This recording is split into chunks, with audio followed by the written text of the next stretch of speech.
जय श्री कृष्णा। राधे राधे। सभी श्रद्धालु भक्तजनों को मेरा नमस्कार।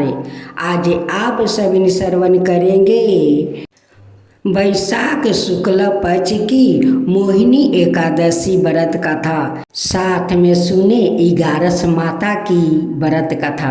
आप सुनेंगे वैशाख शुक्ल पक्ष की मोहिनी एकादशी व्रत कथा। धर्मराज युधिष्ठिर कहने लगे, हे कृष्णा, वैशाख मास के शुक्ल पक्ष की एकादशी का क्या नाम है और उसकी क्या कथा है, इस व्रत की क्या विधि है, सो सब विस्तार पूर्वक कहिए।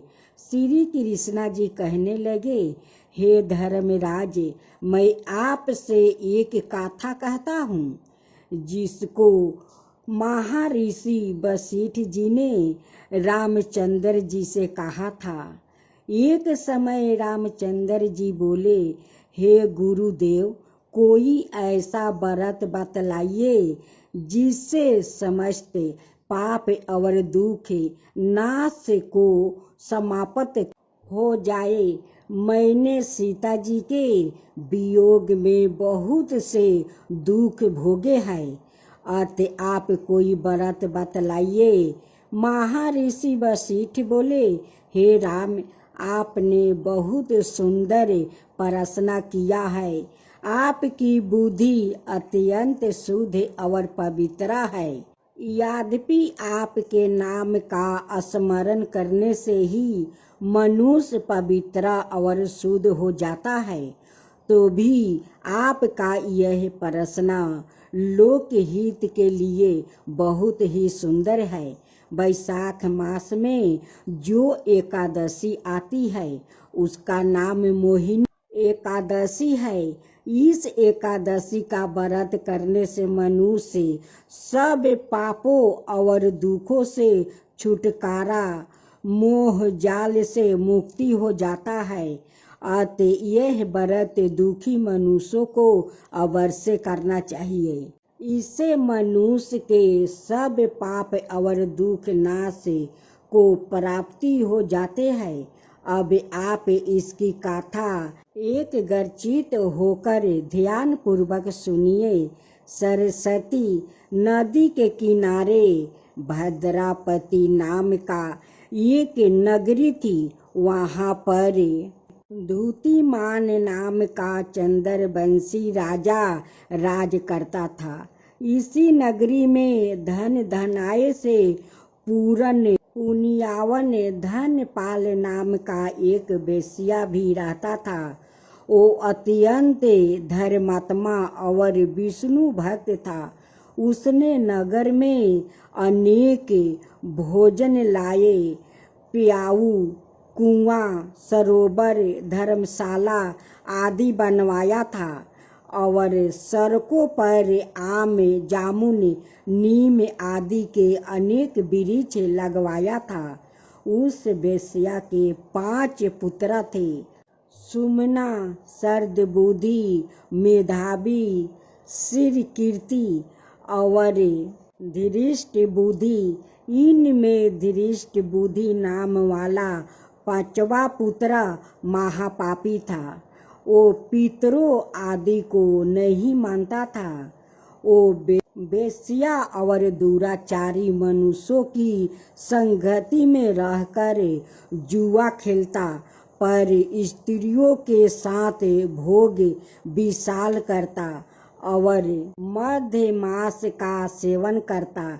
इनके अतिरिक्त अनेक कुकर्मों में भी वो अपने पिता के धन को नष्ट करता था। वेश्याओं के साथ उनके गले में हाथ डालकर घूमता फिरता रहता था। इन्हीं कारणों से उसके पिता, भाइयों और कुटुंबों ने उसको घर से निकाल दिया और उसकी निंदा करने लगा। घर से निकाल देने के बाद वो अपने गहने और कपड़े बेचकर निर्वाह करने लगा। जब सब धन नष्ट हो गया तो बेस्या और दुष्ट संगति साथियों ने भी उसका साथ छोड़ दिया। अब वो भूखे और प्यास से अत्यंत दुखी रहने लगा। अनाए कोई सहारा ना देख कर वो चोरी करने लगा। एक बार वो पकड़ा गया, परंतु राज्य कर्मचारियों ने उसको बेश्या का पुतरा जानकर छोड़ दिया। मगर जब दूसरी बार वो फिर पकड़ा गया तो उन्होंने उसे राजा के सामने उपस्थित कर दिया। राजा ने उसे कारागार में बंद कर दिया। कारागार में राजा ने उसको बहुत दुख दिया और कहा कि तू मेरी नगरी से निकल जा। वो नगरी से निकल कर वन में चला गया और वन में पशु पंछियों को मार कर खाने लगा। कुछ समय के पश्चात वो पहेलिया बन गया और धनुष बाण लेकर पशु पंछियों को मार मार कर खाने लगा। एक दिन वो भूखे और प्यास से दुखित होकर खाने की खोज में फिर रहा था कि कौंडिन्य ऋषि के आश्रम पर पहुंच गया। उस समय वैशाख मास था और कौंडिन्य ऋषि गंगा स्नान करके आ रहे थे। उनके भीगे वस्तुओं के छींटे पड़ने से उसको कुछ सुवृद्धि प्राप्ति हुआ। वो मुनि के सामने हाथ जोड़कर कहने लगा कि हे मुनि, मैंने अपने जीवन में बहुत पाप किया है। आप उन पापों से छूटने का कोई साधारण और बिना धन का उपाय बतलाइए। उसके दीन वचन सुनकर ऋषि कहने लगा कि ध्यान देकर सुनो, तुम वैशाख शुक्ला एकादशी का व्रत करो। इस एकादशी का नाम मोहिनी है और इससे तुम्हारे सब पाप नष्ट हो जाएगा। मुनि के वचन सुनकर वो अत्यंत प्रसन्न हुआ और उनके द्वारा बताई गई विधि के अनुसार उसने मोहिनी एकादशी का व्रत किया। हे राम, इस व्रत के प्रभाव से उसके सब पाप नष्ट हो गया और अंत में वो गरुड़ पर चढ़कर विष्णु लोक गया। इस व्रत से मोह आदि सब दोष नष्ट हो जाते हैं। समस्त में इस व्रत से श्रेष्ठ अन्य कोई व्रत नहीं है। इसके महात्म्य को पढ़ने अथवा सुनने से 1000 गौदान का फल प्राप्ति होता है। वे आप सुनेंगे 11 माता की नई कथा। एक शहर में एक राजा था। जो राजा बहुत धार्मिक था। वो सारे राज्य में प्रजा के साथ वो बहुत अच्छा उनकी व्यवहार था और सभी प्रजा को बहुत मानता था।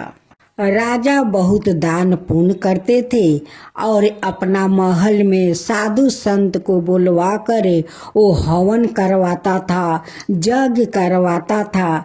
लेकिन दुख का यह बात था कि राजा का कोई संतान नहीं था। रानी 11 माता का परम भक्त थी। हर माह की 11 माता का वो व्रत करती थी। राजा का संतान नहीं होने से वो बहुत चिंतित रहता था और रानी उदास रहती थी। राजा साहेब जब सभा से महल में आते हैं और रानी को आँख में आंसू बहते हुए देखते हैं तो राजा भी उदास हो जाते हैं और सोचने लगते हैं कि अगर हम दोनों को आज संतान होता तो रानी का आँख में आंसू नहीं होता। लेकिन रानी 11 माता से कभी दुखित नहीं होती। यह नहीं कहती कि आपका इतना श्रद्धा भक्ति से पूजा करती हूँ और आज तक आप मुझे संतान नहीं दिया। ये बात कभी रानी इगारस माता से नहीं कहती। रानी तो श्रद्धा भक्ति से इगारस माता का पूजा करती रही। करते करते कुछ दिन बीत गया। राजा तो रानी का बहुत प्यार से समझाते कि देखो रानी, हम दोनों का तकदीर में संतान नहीं लिखा है। हमारा कभी संतान नहीं होगा। और तुम हमेशा उदास रहती हो, आंख से आंसू बहाती हो, तो मेरा अच्छा नहीं लगता है। मैं भी तुम्हारा आंसू देखकर उदास हो जाता हूँ। आज 10 साल हम दोनों को शादी का हो गया, लेकिन आज तक कोई संतान नहीं हुआ और नहीं तुम आज तक अपना महके गई। राजा कहते हैं कि देखो प्रिया, चलो तुम्हारा महके चलते हैं और कुछ दिन हम दोनों वहाँ पर रह कर आएंगे। तुम्हारा भी मन बहल जाएगा और मेरा भी। राजा का बात सुनकर रानी तैयार हो जाती है और राजा 2 डोली मंगवाते हैं। एक डोली पर रानी बैठ जाती है और दूसरे डोली पर राजा बैठ जाते हैं। आगे आगे रानी का डोली जाता है और पीछे से राजा का डोली जाता है। चलते चलते एक घोर जंगल में पहुंच जाते हैं, जहां पर एक गाय माता जन्म देने जा रही थी। वो गौ माता बहुत तड़प रही थी, वो दर्द से बहुत तड़प रही थी। रानी का नजर उस गौ माता पर पड़ जाता है। रानी कहार से कहती है कि कहार भाई, थोड़ा डोली रोको। देखो गाय माता अपना बच्चे को जन्म दे रही है, उनकी बहुत दर्द हो रहा है। कहार उस जंगल में डोली रोक देते हैं और रानी उतर कर उस गाय माता को सारा शरीर टीप टाप कर देती है और गाय अच्छे से अपना बच्चा को जन्म दे देती है। गाय माता कहती है कि बेटी, अगर तू ना होती तो मेरा बच्चा अच्छा से खलास नहीं होता। तू आकर मेरा दर्द को कम कर दिया और बच्चा मेरा अच्छे से बाहर आ गया। गौ माता कहती है कि बेटी, तू तो इगारस माता का बहुत बड़ा भक्त है और तेरा कोई संतान नहीं है। तू बहुत उदास रहती है, आँख से आंसू बहाती है। राजा भी उदास रहते हैं, बड़े चिंतित रहते हैं। तेरा कोई संतान नहीं है बेटी। आज मैं तुझे आशीर्वाद देती हूँ बेटी कि तेरे कोख से तो नहीं, लेकिन इस जंगल में इगारस माता तुझे एक संतान से मिलवाएगी। वही संतान तेरा अपना राजकुमार होगा बेटी। वो बहुत भाग्यशाली होगा और उस संतान से तेरा भाग्य बदल जाएगा बेटी, तेरा गोद भर जाएगा। रानी गाय माता का आशीर्वाद लेकर वो कुछ आगे बढ़ती है। एक बच्चा का रोने का आवाज आता है। रानी फिर कहार से डोली रुकवाती है और रुकवा कर उस जंगल के पास जाती है। देखती है कि खूब सुंदर एक बालक ये जंगल में पड़ा हुआ है। रानी उस बच्चा को अपना आंचल में ले लेती है और लेकर डोली में बैठ जाती है, अपना महके पहुंच जाती है। वहाँ पर रानी का माता पिता देखकर बहुत खुश होते हैं, बहुत खुश कि देखो मेरा नाती मेरा महल आया है, मेरे नाती मेरा महल आया है। उस नाती को लेकर गोद में वो नहलाती है, उसे तेल लगाती है, उसे वस्तु पहनाती है और कहती है कि ये तो मेरा नाती है। उस बालक को पाकर राजा रानी तो बहुत खुश हो गया, बहुत खुश है। उनकी माता पिता कहते हैं कि बेटी ये कैसा हुआ, कब हुआ? बेटी कहती है कि माँ ये तो इगारस माता का प्रसाद है, उन्हीं ने तो ये प्रसाद को दिया है। जानती हो माँ, जंगल में एक गाय माता अपना बच्चा को जन्म दे रही थी। वो बहुत दर्द से तड़प रही थी। मैं डोली रुकवा कर उनका सारा शरीर टिप टाप कर दिया। उनकी अच्छे से बच्चा खलास हो गया। गाय माता मुझे यही आशीर्वाद दिया कि बेटी तेरा अपना कोख से तो जन्म नहीं लेगा, लेकिन इगारस माता का दिए हुए प्रसाद इस जंगल में तेरा मिलेगा। और देखो माँ, वो मिल गया, राजकुमार मुझे मिल गया माँ। उनकी माँ कहती है कि बेटी इगारस माता का रूप में वही गाय माता थी कि तुझे आशीर्वाद दिया है। अगर उन्हीं के रूप में गाय माता नहीं होती तो तेरा राजकुमार भी नहीं होता। वो गाय माता नहीं थी, वही इगारस माता थी गाय का रूप में। जब राजा का महल में सभी को पता चला कि रानी का राजकुमार हुआ है, अब तो महल में खुशियाँ का ठिकाना नहीं है। सभी लोग खुशियाँ मनाने लगा। जब राजा और रानी लौट कर महल में आया तो सभी प्रजा वो राजा और रानी को स्वागत करने लगे। इस राज्य में एक नई राजा आया है। इस राज्य में एक नए राजा आया है। राजा अपना प्रजा में बहुत सारा अन्न धान्य वस्तु तक वो दान करने लगा। खुशी से लुटाने लगा कि आज मैं खुशी से आप लोग का वस्तु अन्न धन दे रहा हूँ। आज मेरा महल में राजकुमार आए हैं।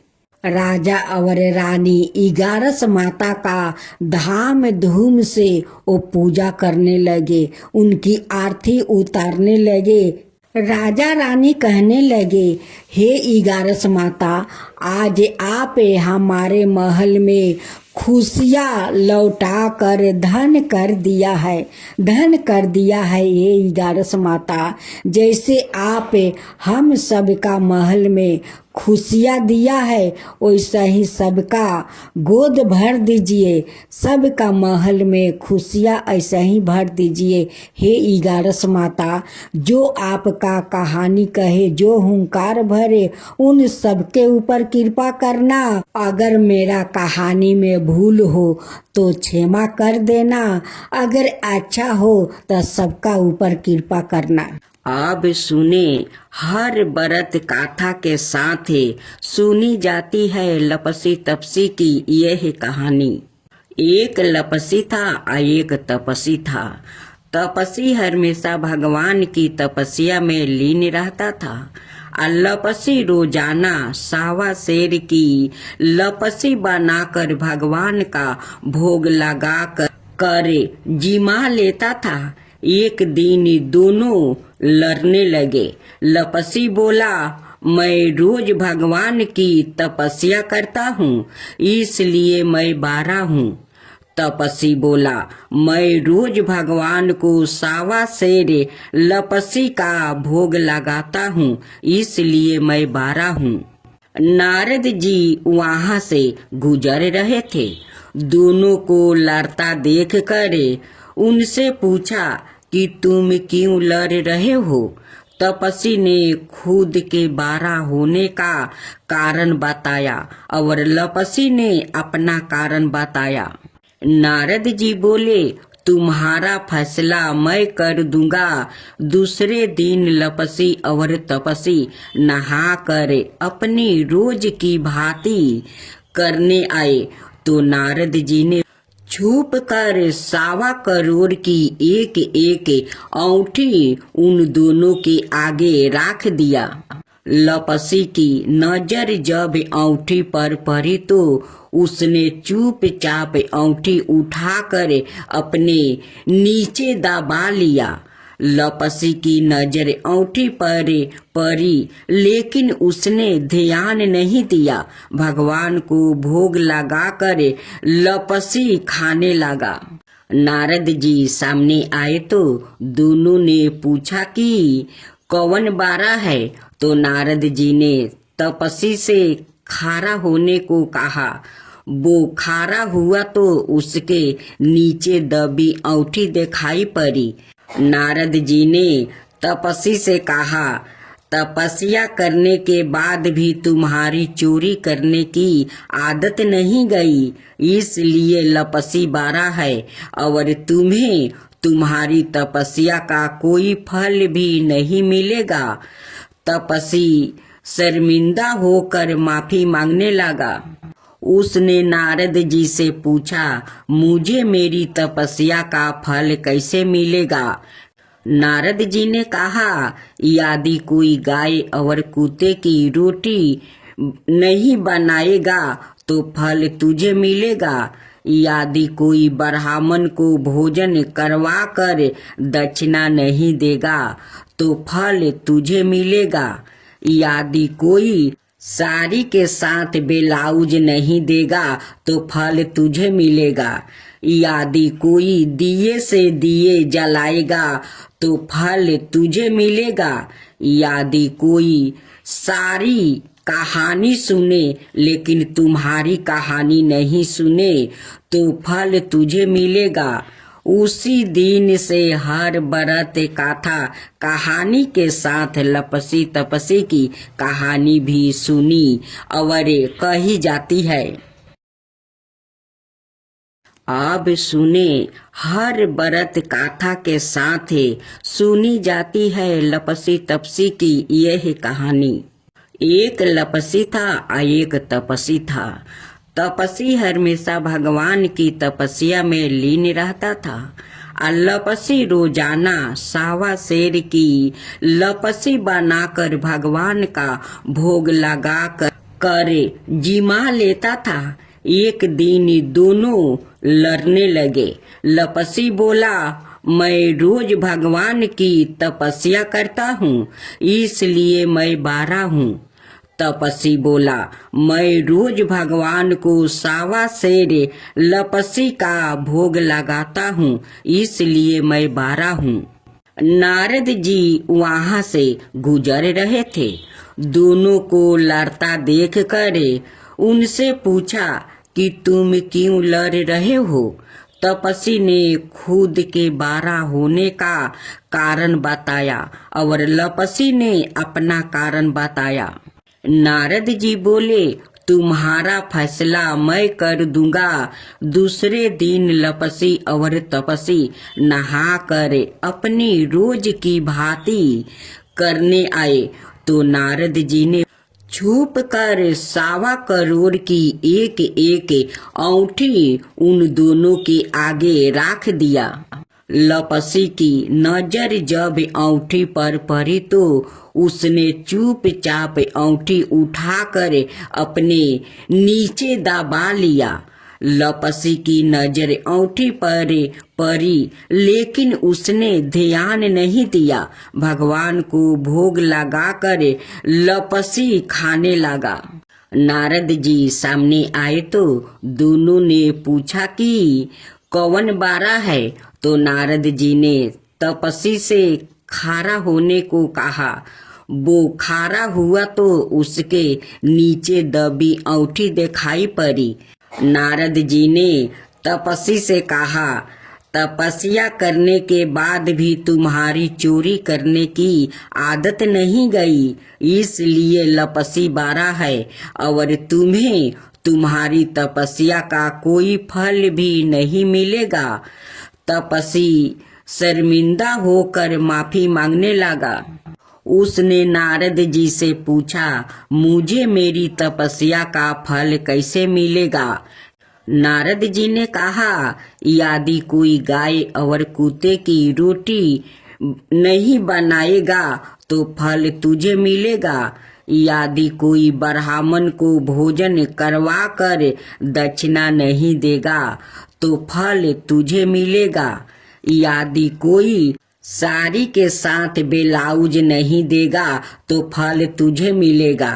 यदि कोई दिए से दिए जलाएगा तो फल तुझे मिलेगा। यदि कोई सारी कहानी सुने लेकिन तुम्हारी कहानी नहीं सुने तो फल तुझे मिलेगा। उसी दिन से हर बरत कथा कहानी के साथ लपसी तपसी की कहानी भी सुनी और कही जाती है।